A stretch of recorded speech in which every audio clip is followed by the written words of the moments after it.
Si on a choisi la technologie Bedside et l'Econocom, c'est pour toute une série de raisons, bien sûr. Mais la raison essentielle est la combinaison au lit du patient de nos trois attentes. L'attente d'un terminal convivial, facile d'accès, très facile à utiliser pour le patient, et aussi la possibilité d'avoir des informations pour le médecin et l'infirmier au lit du patient. Les fonctionnalités majeures du Bedside pour le patient sont certainement la télévision, le téléphone et Internet. C'est la possibilité de faire du Skype. Donc ceux qui veulent garder contact avec leur famille et les jeunes sont souvent friands de ça. Il y a le Skype, il y a des jeux, il y a des audiobooks, il y a une série de fonctionnalités, je veux dire, type divertissement. Il y a bien sûr une sécurité totale.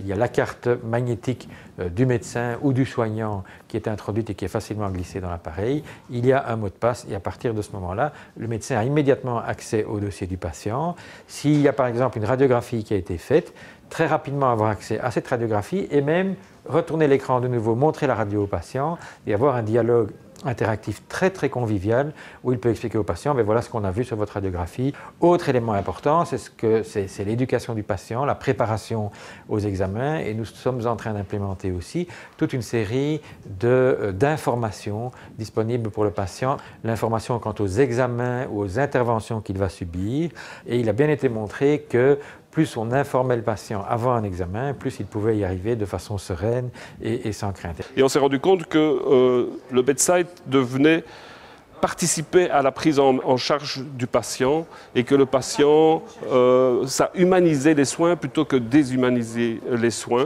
C'était quand même relativement innovant parce qu'on a fait ça en 2010 et chez Econocom, ils avaient compris ce qu'on voulait. Et c'est pour ça que dans les critères de choix, j'ai été plus loin qu'un critère simplement quelqu'un vous livre une machine, mais il y a aussi tout ce que j'appelle le partenariat et l'après-vente et le développement du produit dans lequel on souhaite travailler ensemble et dans lequel le répondant d'Econocom est tout à fait performant.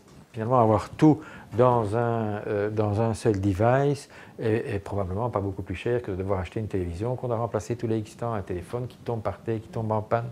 En termes de coût, c'est un coût évidemment, mais c'est un coût qui est tout à fait justifié. Un des avantages du choix d'Econocom comme partenaire, c'est que c'est un intégrateur qui a couvert pas mal les différents aspects de la problématique, tant réseau que sécurité, il y avait un interlocuteur unique. Tout l'aspect patient a été relativement aisé à mettre en place, d'autant que comme c'était un nouveau bâtiment, le réseau avait été conçu en fonction d'eux et qu'on avait déjà de la téléphonie IP et donc avec l'aide d'Econocom, tout s'est passé très facilement. La génération future de Bedside, ça sera clairement des Bedside qui seront totalement mobiles, ça veut dire on pourra les implémenter dans n'importe quelle unité de manière très aisée, très simple pour en même temps gérer la maintenance. Ça sera des Bedside plus légers en termes d'écran, avec des bras plus légers également, beaucoup plus simples à manipuler pour le patient et pour le professionnel de soins. Et ça sera des Bedside ouverts au monde extérieur en termes de périphérique.